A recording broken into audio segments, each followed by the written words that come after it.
on my attention. My countrymen, they love their fiction. Words upon now, it's made with good intentions. Welcome to 1 of 200.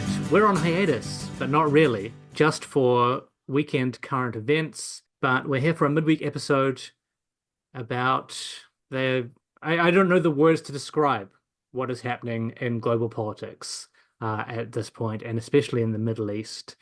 But that's what we're going to try and do. I am joined by my co-host, Dr. Josephine Varghese. How are you doing, Josephine? Good, everyone. Sorry, I'm good. It is a difficult time. We're coming up to 12 months of the ongoing genocide in Gaza. I've been engaging in some of the organizing around that 12-month, marking the 12 months of the genocide, and also celebrating the resistance against the genocide, which has become a global movement. So, yeah, I'm, engaged in that, but otherwise I'm okay. And we're also joined by, do we call you friend of the podcast? Is that the terminology? Dr. Arama. Welcome to the podcast. Thanks, Kyle. How are you holding up? Oh, that's a nice way of putting it, eh? Because the old "how are you" question is pretty difficult to answer these days. It's just, this jarring contradiction between climate collapse and catastrophes happening all over the world, and then obviously what is now clearly regional war. And, very quickly New Zealand will no doubt be sucked into it directly. And it's just this jarring contradiction between understanding those things are happening and then the daily reality of performing mundane tasks and walking around while people seem to be oblivious to what's happening. So, platforms like this are really good for us to be able to get together and, have spaces where that reality is at least acknowledged. Yeah, it's really sad. It's actually quite upsetting to me at this point. Say that reality is acknowledged, because as people living in the West, most of the information that we get from the institutions, media or otherwise, is struggling to be charitable, to acknowledge what is happening. Yeah, it's almost like we're on a plane that's about to crash, and at this point we're just trying to keep a black box of what's happening. Yeah, and watching, you wake up in the morning, you check the news. I know a lot of people have tapped out from doing that at this point, and you can't really go to New Zealand mainstream media if you want to be sure that you have the information you need to assess what's happening. So yes, we're here to at least acknowledge, hopefully give some insights, hopefully tell you some things you maybe hadn't heard about what's happening in the Middle East, and just broadly discuss and analyze and critique what's going on from a critical Western perspective, let's say that. So this week, things have escalated once again. And it's one of those things where it's been an accelerating genocide for nearly 12 months. We're coming up to the 12-month mark for October 7th. And yet the US, who I'm very happy to say are kind of leading the way on this, as much as Israel is the fulcrum for it, is somehow still finding new ways to make things worse. And at the same time, and this is, I guess, where the Western media is playing its part as a,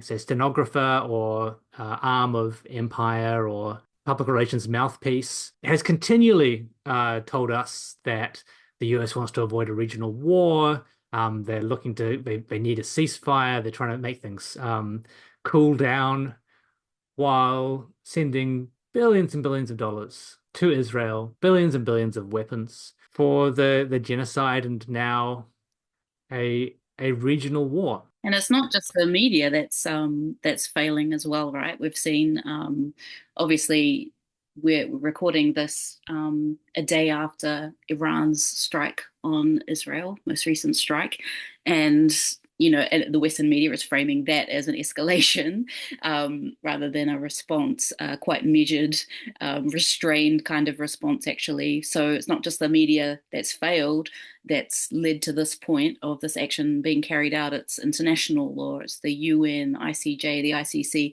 all of these institutions that are supposed to prevent genocide that have failed.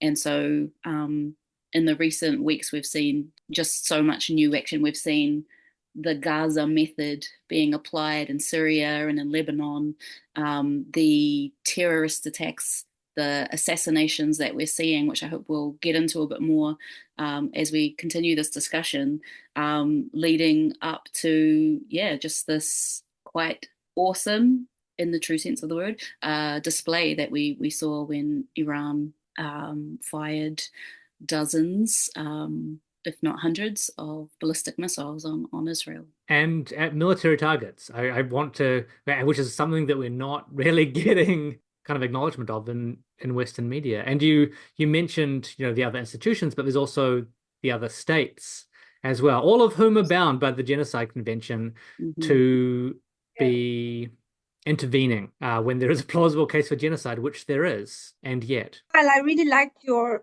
characterization of the problem as a fulcrum of accelerating genocide. I think that's correct. Let's make sense of what's been happening. There is a small region called Gaza where 2.1 people are concentrated into with massive walls. I mean, for the last 16, 17 years, even if a person or a thing needs to go in or out of those borders, it needed the permission of the occupying state, which is Israel. And ever since, after October 7, we are seeing that these people do not have an air force. These people do not have a naval force. They are being bombarded, on top of which there's a siege there, where food, aid, water, electricity supply, everything's being blocked. Not just that, whatever food they have been growing traditionally in their land is being destroyed. A majority of the buildings turning into rubble. 85% of the schools being destroyed. 100% of the universities either destroyed or damaged. And yet we have, New Zealand and other Western countries, or even most of the, global countries are seemingly helpless in stopping this. And it is continuing, as this, accelerating fulcrum of genocide extends into southern Lebanon.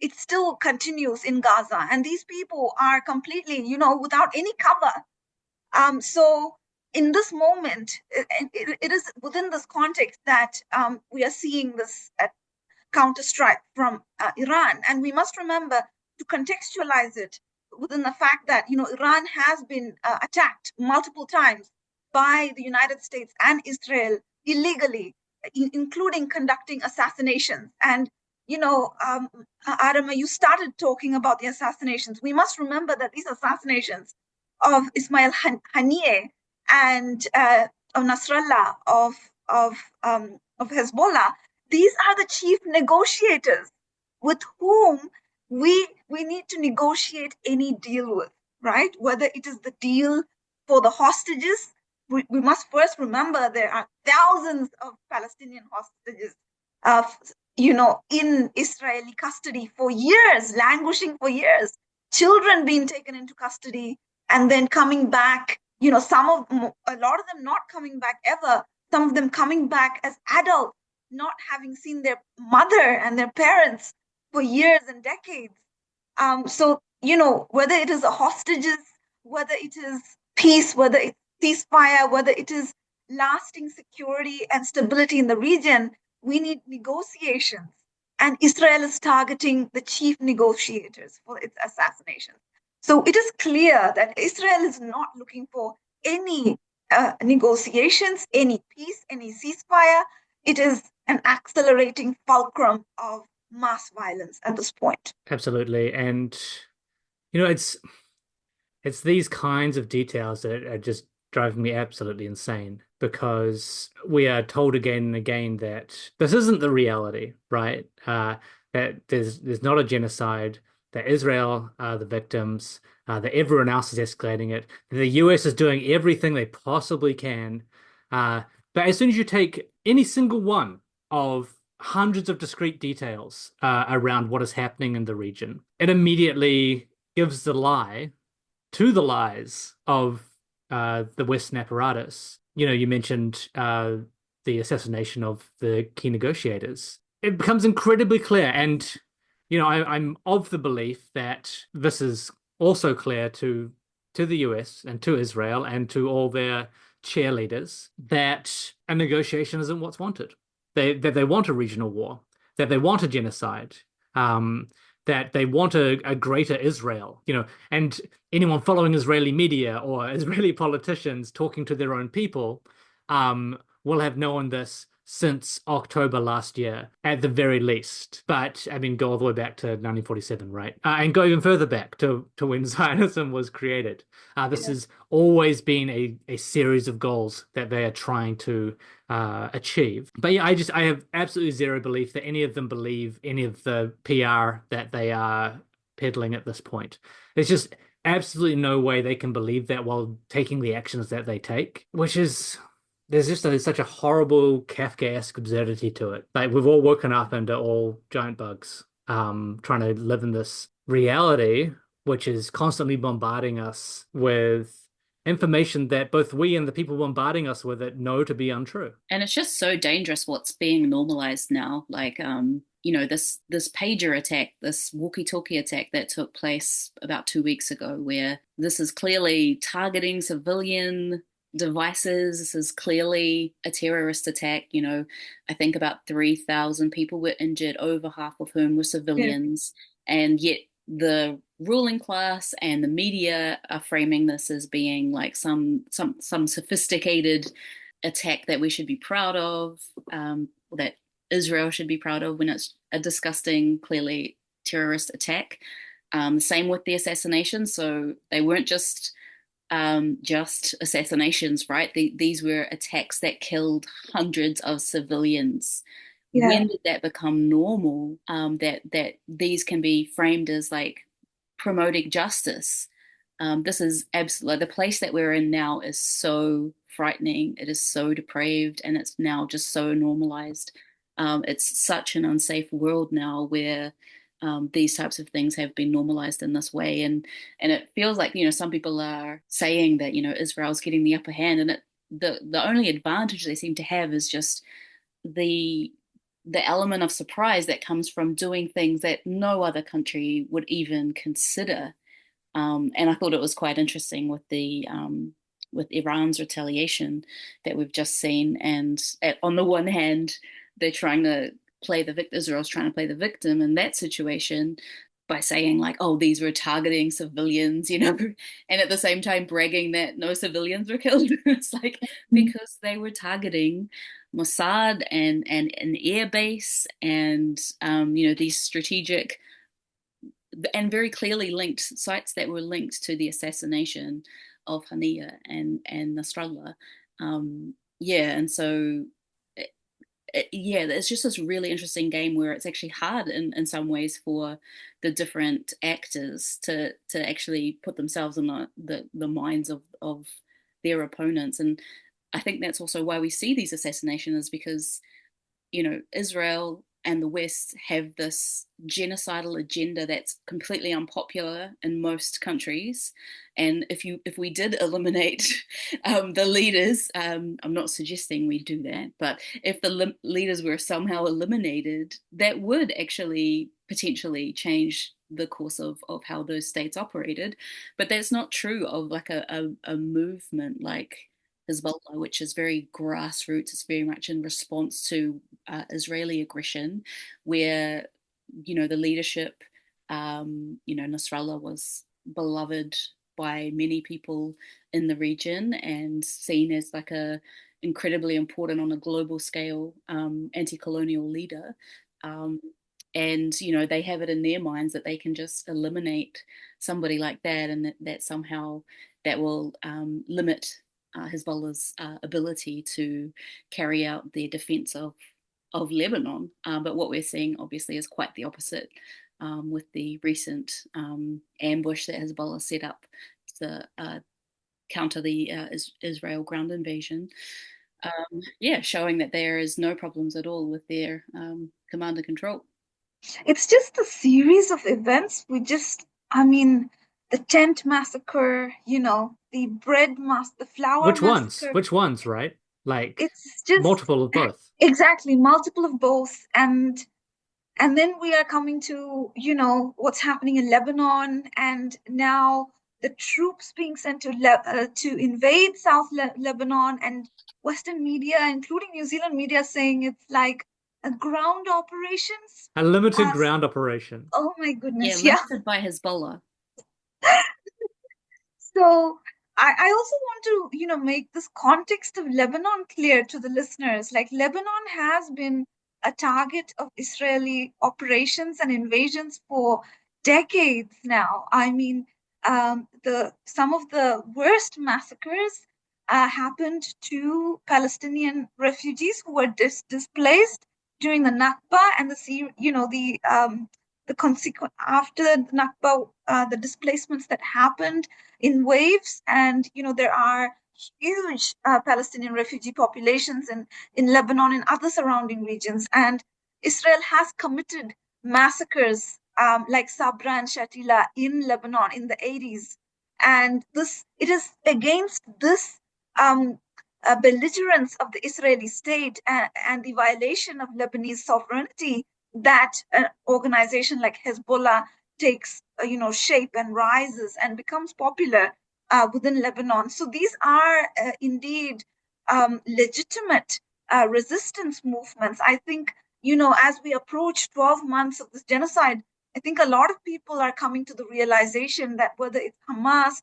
whether it's Hezbollah, whether it's the PFLP of Layla Khalid, these are legitimate resistance movements against a genocide and a people who don't have any for example military to support them, to support their sovereignty and self-determination, and their resistance is protected under international law, and occupied people do have the right to defend themselves. Nobody talks about the right of Palestinians or Lebanese people to defend themselves. And I was listening to a geopolitics scholar yesterday, and a military scholar, who was saying that actually, the nature of Israel's operations, it's really not just to, diffuse the resistance militias or the operatives who are part of Hamas and Hezbollah. It's actually to create, their operations suggest that they want to create mass fear to a point where people do not feel safe to live in those lands. So it is indeed, like so many people, so many anti-colonial scholars, ranging from Nelson Mandela to Thomas Sankara, all these anti-colonial leaders have seen Israel and its policies in the region as a colonial enterprise to cleanse the region of the Arab and the original population there, in order to expand the settler colony. And that's exactly what's happening now in Lebanon. It's creating fear, mass death. It's actually the operations are in residential complexes, killing hundreds of people in one go, and it's continuing as we speak. So creating fear, ethnically cleansing these regions, it's really, really horrific. And to think that the Western, security establishment, some of the key players within it, they are stakeholders in the military-industrial complex, and they're profiting from this suffering and this destabilization. And also to think that it is connected to the rising tensions including in our part of the world, in the South Pacific, how the United States is now ramping up the militarization, urging New Zealand, countries like New Zealand, to spend more on military and military equipment. South Pacific now, Australia, inviting nearly a dozen of nuclear-powered submarines into the South Pacific. So all this is linked to, the Western security establishment, the military-industrial complex, which actually profits from increased tensions and from wars, and in this case, genocide. Yeah, there's a really horrible graphic yesterday, I think, which showed everything in the stock market crashing except for the arms companies, which were suddenly going wild. Lockheed Martin and all the rest doing really good business. I wonder why. And I wonder if that has any impact on why people are making these decisions. Uh, I, and this is why I say as well, and the links you were talking about there, Josephine, everyone knows. Everyone knows at this point that this is how it works. That the lies being told to us are being told knowing that they're lying to the electorate, that they're lying to the rest of the populace, and knowing that everyone knows that they're being lied to as well. I think at this point, it is almost just out of hand. It is a tactic to ensure that people feel powerless and that they can't do anything. Look at us. We are undertaking atrocities. We know we are. We're smirking on stage whenever we get up to be questioned about it as political leaders. And we're telling you the opposite's happening and you can't fucking do anything about it. It's really, really nasty stuff. I just also want to talk about, the fact that, yes, the media is failing to, uphold its role in this, in these times, but just after those strikes yesterday by Iran, entire Western media calling it a failure. And, why do they consider it a failure? It's because nobody They measure died. success in civilian deaths. It's disgusting. Like it's such a mask off moment, eh? And they don't realize what they're doing either a lot of the time. They're not smart enough. Because they're such stenographers, because they are just a mouthpiece and they're not the ones designing this public relations strategy and this comms strategy and just parroting it. They get constantly caught out revealing the nature of what they're doing. I think there was a guy from CNN yesterday or the day before who basically gave the game away on the civilian deaths thing, and around the human shields argument, because he was talking about the Mossad headquarters being in downtown Tel Aviv, and you're like, wait a fucking second. What's the double standard? Isn't this what they kept telling us about the hospitals that they had no evidence for and we're bombing? Every accusation is a projection. It is, but like to Or just it's a confession. to such an extreme degree at this stage. After the Iranian attack yesterday, Israel responded just by bombing Beirut, bombing civilian areas of Beirut, and Gaza. And well, that was another thing again, just horrific. Just like, oh, we're just going to massacre some people out of frustration, essentially. But they were bombing near the Lebanese parliament and near the United Nations regional headquarters. I don't know how much more evidence people need that this is a rogue state. They banned just this morning, I think, or yesterday evening, they banned Antonio Guterres, the head of the UN, from entering Israel. It is not going to stop as long as they are a US puppet. And I want to be very, very clear about this because it's somehow still in the fucking discourse about the US being Israel's puppet. That is not how these things work, people. Israel is a Western project. The people funding and arming Israel are the United States and the military-industrial complex that is homed in the United States. Israel is their attack dog here. It is about projecting power in the Middle East. And I think for many people making these decisions, it's also about bringing back a classic clash of civilizations. And that's why we see this constant dehumanization, this constant appeal to Islamophobia and anti-Muslim and anti-Arab rhetoric, because there is a significant number of powerful people, regardless of which part of which ideology drives them to do this, believe that this is what needs to happen for the West under a US hegemony to maintain primacy in a world where multipolarity is becoming a greater likelihood. This is it's horrific and it's just fucking horrible for everyone in the region. But for the US, they don't even give a shit. Like that's not even what this is about. And you mentioned it, Josephine. It's about primacy in other regions as well. It's about Yeah. forcing other large powers to either take sides, get involved, and risk taking fire themselves, so that the US can say, "Look, we're the big boys." It's fucking disgusting. It does seem like, things are looking grim for Israel, though. Let us, if we have a fair assessment of what happened in terms of Iran's, uh, you know, counter strike against Israel, it was successful. This is what not media is not going to tell you. They were able to damage to a great extent the Nevatim air base in the Negev desert, which is one of the key air bases of Israel.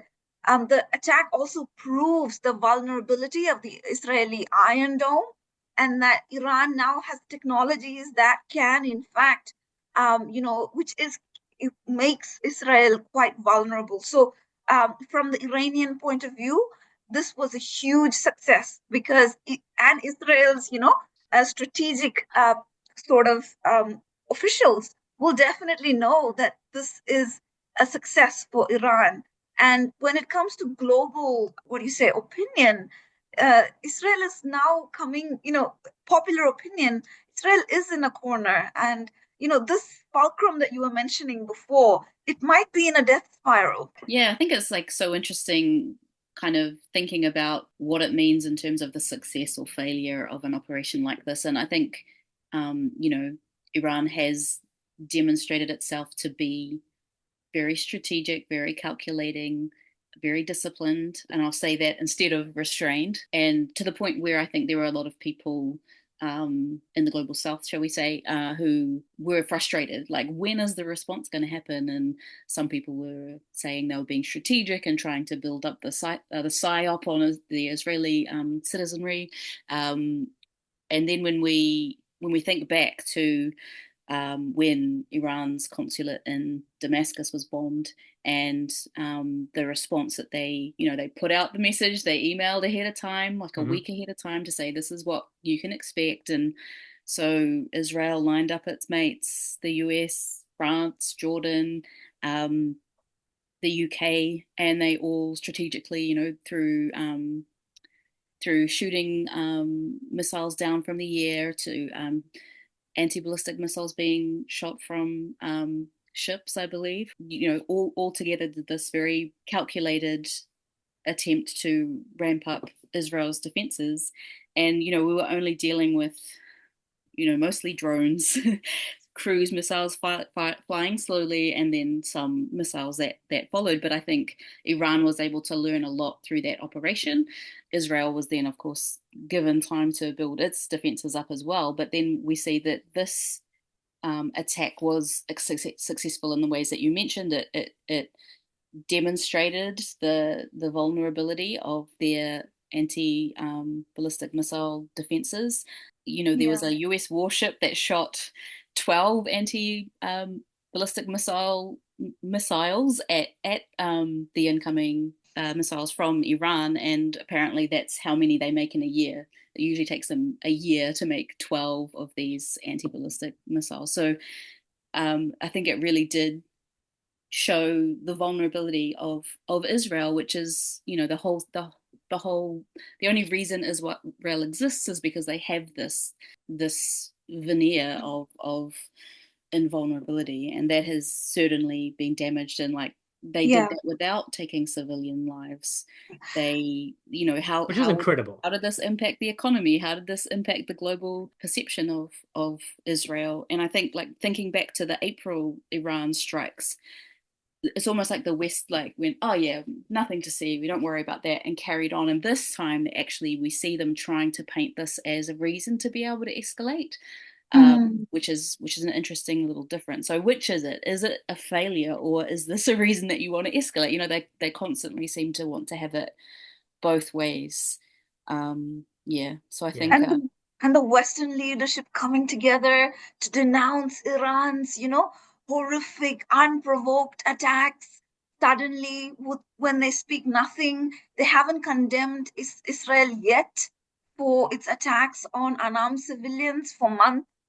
I think it's also important to remember that Iran has been a victim of Western imperialism for more than 7 decades, from the 1953 coup against the democratically elected leader in Iran at that time until now, with the sanctions, like illegal sanctions on Iran. Iran has been a victim of so many illegal incursions into its sovereignty by Israel, by the United States, and by the West. And so, the idea that this is unprovoked, the fact that, Iran is, like you said, so disciplined and measured, speaks to their credit, actually. The fact that they have been so measured and disciplined and targeting only the military bases and making sure that civilians are not attacked. This is something to their credit. Yeah, it's been really interesting to watch, and we've talked about this on current events episodes constantly for the last 12 months. But the unwinding of what is referred to as a rules-based international order, but particularly the way in which the presumed enemies of the West, are the ones sticking to the rules more often than not, who are trying their damnedest to come to the negotiating tables. There's this thing that comes up, and it was in the Times of Israel, even, like all of this is being reported in Israeli media. There's no reason for standard Western media not to report this stuff. It's pathetic. That Hamas offered the hostages back on October 9th and 10th last year. It was they're immediately trying to negotiate around this. It is not Hamas, it is not Hezbollah, it is not Iran who are breaking the rules of engagement here, or breaking the rules of war. It is Israel and the US and the other partners who are assisting them in genocide, atrocities, and war crimes. And there's one other thing that came out this week in regards to this as well.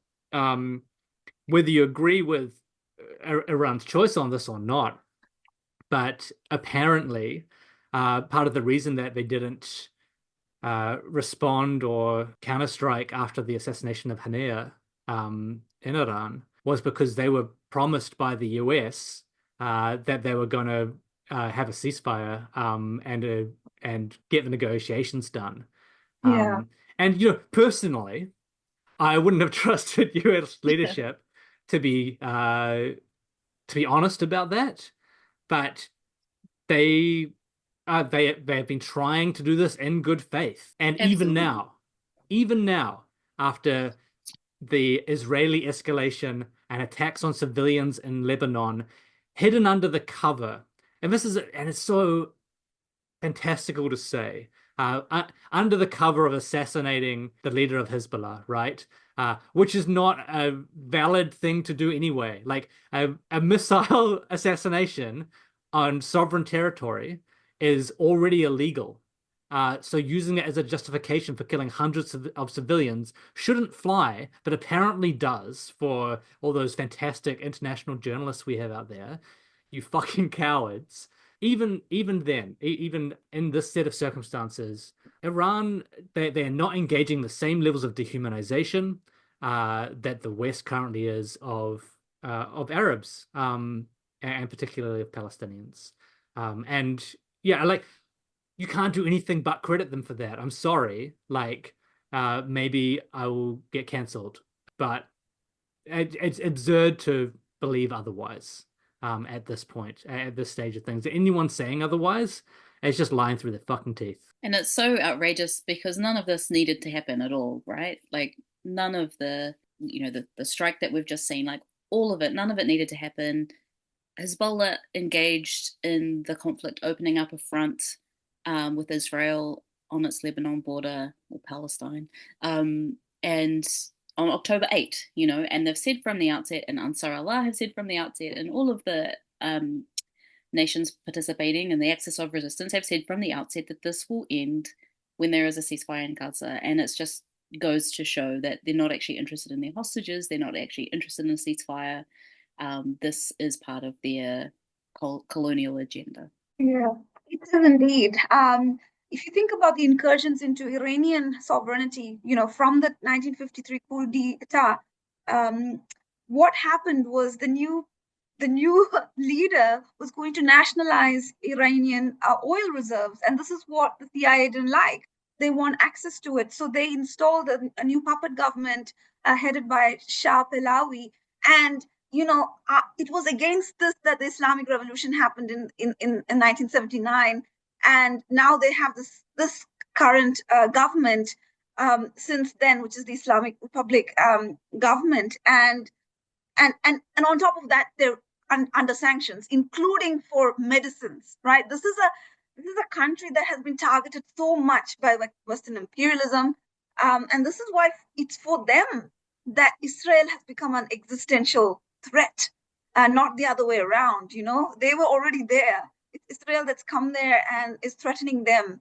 And in the midst of all this, we have the US elections coming up, and the role of the liberal establishment in the West, like including some of our fallen heroes like AOC. I don't know about fallen heroes. I mean, they had to be up on something before they fell, right? Like, but we had, at least I had hope when people like AOC came up initially after that Bernie wave, and she said that Kamala Harris is trying her best for a ceasefire. The same week that the Biden-Harris administration, sanctioned and gave another 20 billion in military aid to Israel, and just recently another 8 or 9 billion just last week. So it's almost like the liberals in the USA, like the Democrat Party, is like, we need to vote against Trump, vote for Democrats to defeat fascism. But now it's like, I've once spoken about this in one of the podcasts here, that I think that from a global South perspective, USA is fascistic already. And then I got shot down. I got criticized for saying that. But look at what's happening now. You can have this quiet and sophisticated fascism offered by Obama and the likes of Harris and Obama, or you can have the loud and vulgar fascism offered by Trump. But either way, the US establishment is fascistic, both inward and outward. It's an awful position if you're trying to put political pressure onto parties. And it reminds me of actually when the genocide began a year ago here in Aotearoa, and we were right on the brink of an election. No political parties, left or right, were willing to speak on this issue. And it was extremely frustrating, right? We're trying to get some kind of cut through in the media. Politicians can do that so easily, but none of them were willing to speak at that time before the election. And then we had weeks and weeks of no government being formed, and so there was nobody to be accountable to represent our issues, our interests. And then once we did have people that we could call to account, all they did was say that they wanted a ceasefire. In this vague way that ceasefire has lost all of its meaning now. And what we're seeing in the US at the moment is a similar situation where everybody's allowed to blame Biden, but he's obviously senile and on his way out. It's actually quite shocking how limited his cognitive functioning is at the moment. So it's like, can you blame him because he's on his way out and he's senile? You can't really blame Harris because she's trying to keep her hands clean of it. So it's just this awful kind of limbo that, I don't care for any of them, don't get me wrong. I don't think there's any hope there at all. But it's just difficult, I think, to get political pressure right now. Shows a big weakness in the Western liberal democracy, quote unquote.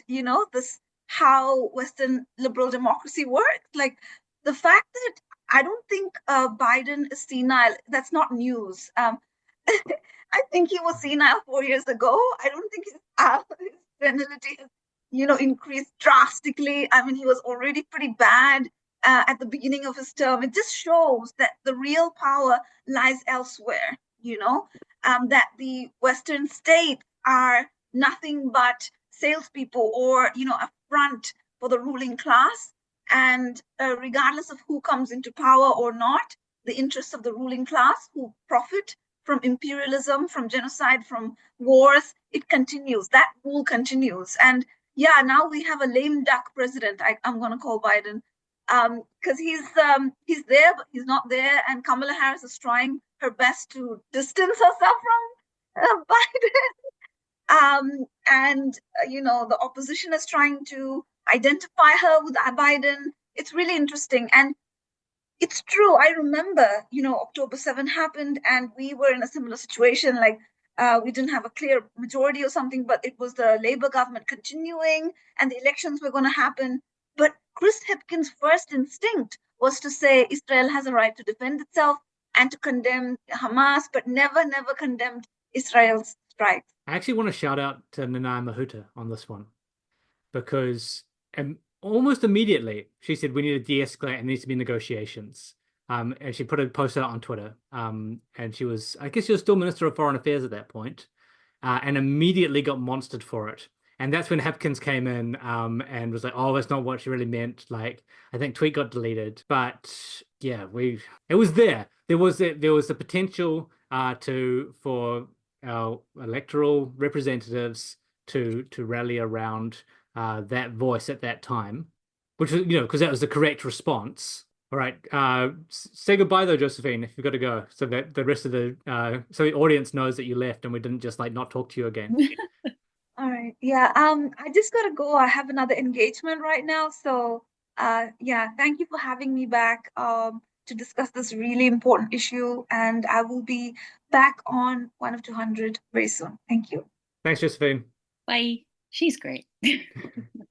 So we had the potential. Ever invite me to 1 of 200? If Josephine's on, I'll say yes, because I always that's know right. that, that woman can talk. Yeah, no, it's fantastic. gonna be fun. Yeah, we had the opportunity to rally around this, and everyone was just like, "Oh, I don't know what to say." I'm too spooked. And that shifted.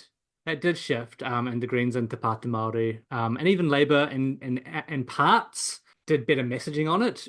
The Greens in particular were showing up at the rallies in support of Palestine, but it didn't really feel like it moved anything here, did it? Yeah, it's definitely frustrating, I think, for protesters around the world. Just getting traction has been extremely difficult. And, with this recent counterstrike by Iran, there is just this like deepening sense that we're about to get sucked into this. And it's like I think it's really important for us to think about what type of role we want New Zealand to be playing and to make that really clear to our leaders. And while we're talking about the Greens and Te Pāti Māori, the Māori Party put out a statement. Did you see it? Yeah, yesterday. Yeah, it was a great statement. I'm actually going to read it because get it out. And I'm big supporter of Te Pāti Māori. I'm not a member or anything, but I was very impressed with this. They said over 41,000 Palestinians have been murdered by Israel in the last 12 months. At the same time, Israel have launched attacks against at least 4 other countries in the Middle East, including Lebanon, Syria, Yemen, and Iran.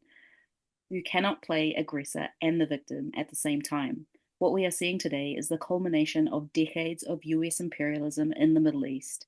Iran has for a long time been a barrier to Western control in the region. This is what the West's uncritical support of Israel has been leading up to. Meanwhile, the New Zealand government is in talks with the United States about joining AUKUS to further support their war efforts. This represents the next phase of global colonization, and it is being negotiated behind closed doors. The US wants to use Aotearoa as a Pacific spy base. This could mean the end of our long-standing nuclear-free policy to allow their warships into our waters.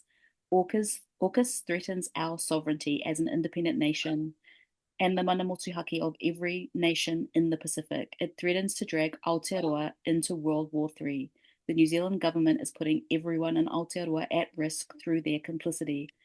They must end all talks about joining AUKUS immediately. They must sanction Israel and cut ties with all countries who are committing and aiding war crimes. As tangata whenua, we will not allow our sovereignty to be determined by others, whether it is the New Zealand government or the United States government. Te Pāti Māori condemns the killing of innocent people. We condemn all actions that have led to the escalation of war. Just incredible how much they were able to get out in such a short statement and link so much together, but especially that they led with the deaths of Palestinians, which is what this is really about. Which is like in the New Zealand discourse just never happens. I was having a quick look at the news before we started recording, just to go over, reportage on Middle Eastern conflicts, as the euphemism goes. And it's all Israel says, Israel does this, something happened to Israel, et cetera, et cetera. Syndicating the New York Times, stuff coming in from Reuters and AP, and just nothing about the retaliatory attacks in Gaza following the Iranian counterstrike, where Israel just like, we're just going to massacre hundreds more Palestinians out of frustration. Nothing about the bombing of Beirut and the murdering of civilians there either. It's all, oh, how is Israel going to manage? Poor Israel. And like I said earlier, it just doesn't slide anymore. And it's good to hear, Te Pāti Māori calling that out in the first couple of sentences as well. You cannot be the aggressor, and especially to this level, while still being held up as the victim. And it's just an outright failure of all our accountability institutions, both elected through into political roles, but the fourth estate is, man, I'm very critical of the media, for those who listen to us. You're well aware of this. But I still just can't grasp it. I'm just, reality is right there in front of you. And surely there are people in these organizations who aren't complicit in genocide, who don't like the murdering of civilians. I don't know, like, or any other like number of things on this scale between I love genocide, which apparently is where a lot of people seem to be, as far as people with a platform go, and we should not do genocide. There's a whole range of different viewpoints along that scale where you could say, I'm not doing this anymore, or I think we should probably report this truthfully, or I should leak this, or I should just quit my fucking job. I should go on strike, like, because we are no longer doing our roles. I got involved in journalism because I believed in accountability and I have values that like made me want to do this as a job. I just don't understand how so few people in the New Zealand media industry seem to have a soul. Yeah, it's incredibly disappointing. And it's also just been interesting to see independent media platforms starting to see like the targeting of people who are trying to tell the truth in a time like this. And I think things are only going to get more difficult for journalists and independent journalists as well. As New Zealand gets, and the West gets drawn more and more directly involved into this, as soon as you're officially at war with another country, like the discourse is just becomes much more closed in terms of. You think it's rotten right now, eh? Yeah, we think it's rotten right now. Like we're about to find out, I think, which is why we have to really, campaign like hell to keep New Zealand out of direct involvement. I'm not like trying to downplay the role that New Zealand plays in US imperialism already, but we need to make sure that we don't get drawn directly into this. And maybe we could just finish up by kind of talking. I know you were interested in what might be next, what might be coming next, and we've already got tens of thousands of US soldiers in the region, and we're just very, very close, I think, to the potential of direct involvement of the US, and then that just sucks us all in right behind them. So we have to make sure that we clearly separate ourselves there and try to move a little further towards I think the idea of independent foreign policy is a little bit of a joke, but just to have a little bit more distance from, US foreign policy agenda. And yeah, and thinking about what is coming next. I know that, a lot of people are worried about how Israel retaliate. And I think that's just really interesting. I mean, we can talk about the fact that they have nukes. We can talk about, what capabilities they have to strike Iran. And I think that those capabilities are quite limited. Like they tend to only do well in killing, bombing schools and hospitals of their neighbors, because they have lots of short range capabilities, but very limited long range capabilities. Which means I think that the bigger threat is obviously if the US gets directly involved. But we shouldn't, I think that while, after October 7, we saw this horrific onset of a genocide, but, some people try to frame it as, Hamas shouldn't have done that because of the response. Sorry, I was just laughing at the way Israelis say Hamas, but we can't like expect them to do that type of calculus. Like, I'm a parent, and when your child is doing something they shouldn't be doing, you can't not intervene because you're worried they're going to have a tantrum. That's why they need discipline. They need to be disciplined, and Israel is very much this kind of misbehaving toddler, like in some ways. Like, just not what happens to a person when they're not given any red lines is what we're seeing with Israel. They're not being given any red lines. They're just being given a blank check by the West to do whatever they want. And this is leading to just the most despicable, depraved things imaginable, and lots of things that are beyond our imagination as well. So yeah. And this is why I say it's a US project, because there's only so long that, we tried. We tried to stop them. We couldn't. Netanyahu's too wily.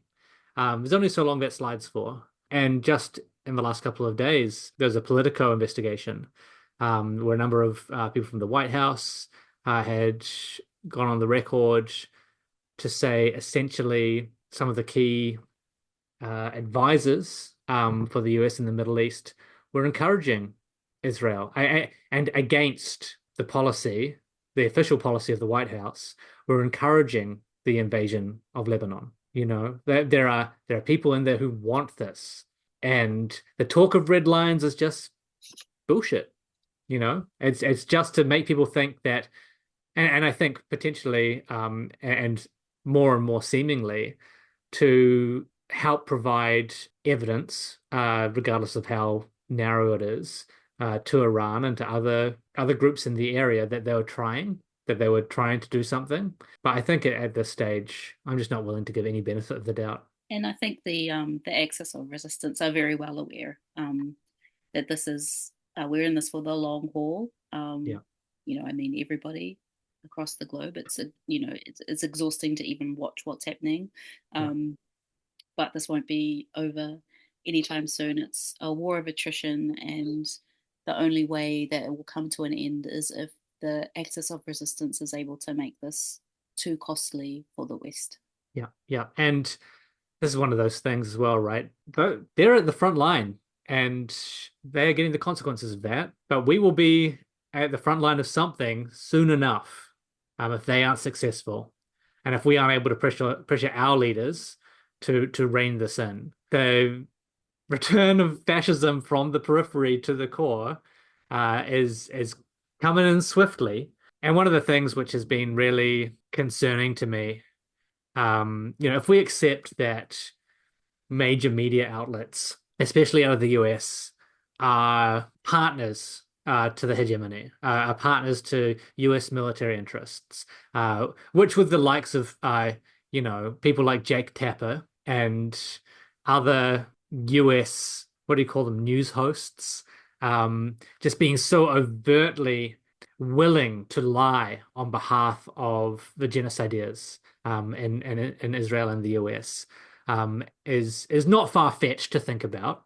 If the media is in some respect a willing partner in these activities, something that really worries me is during the VP debate yesterday, the very first question to Waltz and Vance was, would you give the okay for a preemptive strike on Iran? And I would encourage everyone to be thinking very carefully about why that was the question, why that is being actively introduced into the discourse um, to US decision makers. This wasn't asked of Israeli leadership. This is asked of the potential vice presidents of the United States. And consider, for whatever state you are a member of, whether you want to be a part of that. Because I think like one of the things that they really try and push is like, we're the good guys, right? We're the good guys. That's the big bad. We've got to do something about it. They're evil. We're good. So we're allowed to do what we want as long as protecting ourselves. I don't think it was ever as clear as that, obviously. I don't think any of the evidence they gave for that was ever viable. But I think it's become very, very clear, and to more and more people, to more and more members of the public, that the US are the bad guys and they are willing to use force against anyone. And that's true across the rest of the West as well. You mentioned people going after, also states, nation states going after independent journalists. We've been seeing that happen in the UK and Germany, in the United States. The police force and terrorism legislation being used against people for the reporting on Gaza. And in the US, we've seen university administrations purchasing military-grade weapons for their Children. on-campus police forces, yes, to monster and abuse children of the United States, who dare to protest on the university grounds against genocide. I just hope the Axis of Resistance is able to win this one, honestly, because that blowback is coming hard and fast for the rest of us. Whether you expect it to or not, whether you believe that, people often say politics is going to happen to you even if you don't get involved with it, right? So is fascism, so is all the rest of this stuff.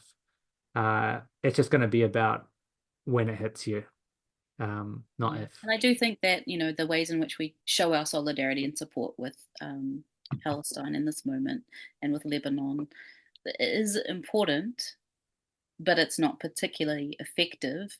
But having said that, I am of the view that the best thing that we can do in support of Palestinians in their struggle is to open up a front in Aotearoa, and by that I mean participate in our decolonial actions and agendas taking place here with the threats that Māori are under as well. Because we see that Indigenous solidarity that we see from Te Pāti Māori, for example, is a powerful anti-colonial force for good that we should be trying to build here in New Zealand.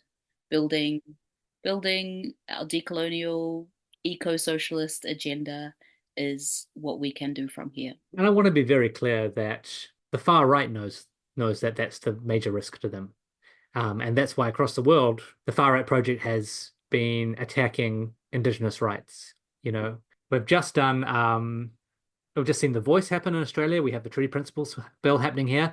It is not just because they want to race bait. It's because they know that this is where the inflection point is. And they are trying to get ahead of it and split us and ensure that they can continue to be ascendant with the colonialist fascist project. So yeah, absolutely agree. Join the other movements as well.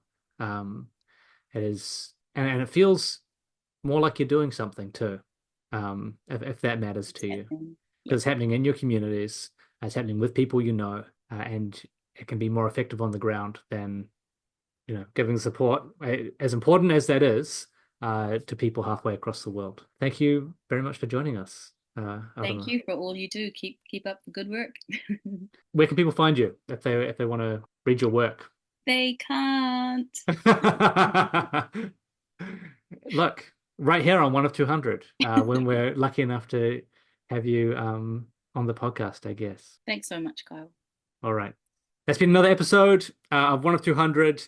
Like, share, subscribe. Let people know that there's independent media out there that is at odds with and in comparison to mainstream media here in New Zealand, where we talk about things critically and actually analyze things in ways that make sense, give you the information that you need to make decisions about your political futures.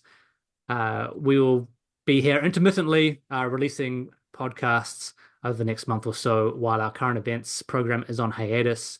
But keep in touch, join the Patreon, follow us on Twitter, and keep up to date on what's happening in independent left media in Aotearoa. If artificers are, then I'm living a pointless life, but learning all your lessons. Fucking politics, there's no distinction. The road's upon now.